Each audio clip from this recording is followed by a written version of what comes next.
ಹೊಸ ಒಡಂಬಡಿಕೆಯ ಬೈಬಲಿನ ಶುಭ ಸಂದೇಶ ತರುವ ಫಸ್ಟ್ ಪ್ರಾಮಿಸ್ ಯಾವುದು ಕೇಳಿದರೆ Jesus, salvation, forgiveness of your sin, redemption, promise of your redemption, ನಿನ್ನ ವಿಮೋಚನೆ. This is the promise of God. ಈ ವಿಷಯದಲ್ಲಿ ದೇವರು ಮೋಸ ಮಾಡೋದಿಲ್ಲ.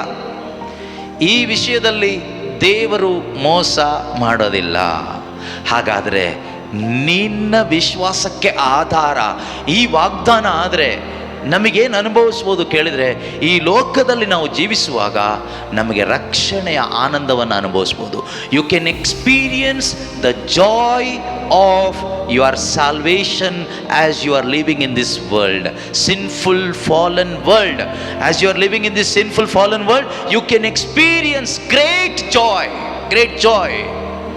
ಈ ಪಾಪ ತುಂಬಿದ, ಕುಸಿದು ಹೋದ, ಬಿದ್ದು ಹೋದ ಈ ಪ್ರಪಂಚದಲ್ಲಿ ಒಬ್ಬ ವಿಶ್ವಾಸಿಯೇ ನೀನು ಬದುಕುವಾಗ ನೀನು ಪರಮಾನಂದದಲ್ಲಿ ಬದುಕಲಿಕ್ಕಾಗುತ್ತೆ. ಕಾರಣ ಏನು? I have this promise. ನನಗೇನಿದೆ ಕೇಳಿದರೆ, ನನಗೆ ಈ ವಾಗ್ದಾನ ಇದೆ. ಯಾವ ವಾಗ್ದಾನ? I have the promise of my complete salvation. ನನ್ನ ಸಂಪೂರ್ಣ ವಿಮೋಚನೆಯ ಒಂದು ವಾಗ್ದಾನ ದೇವರು ನನಗೆ ಕೊಟ್ಟಿದ್ದಾರೆ. ದೇವರು ತಮ್ಮ ವಾಗ್ದಾನದ ವಿಷಯದಲ್ಲಿ ಮೋಸ ಮಾಡುವವರಲ್ಲ. God is faithful to keep his promise. ದೇವರು ನಂಬಿಕಸ್ಥರು, ಅವ್ರ ವಾಗ್ದಾನವನ್ನು ಅವರು ಉಳಿಸ್ಕೊಳ್ತಾರೆ. ಎಷ್ಟು ಜನ ಕ್ರೈಸ್ತ ವಿಶ್ವಾಸಿಗಳು ಈ ವಾಗ್ದಾನವನ್ನು ಡಿಪೆಂಡ್ ಆಗಿ ಪ್ರತಿದಿನ ಬದುಕ್ತಾ ಇದ್ದೀವಿ?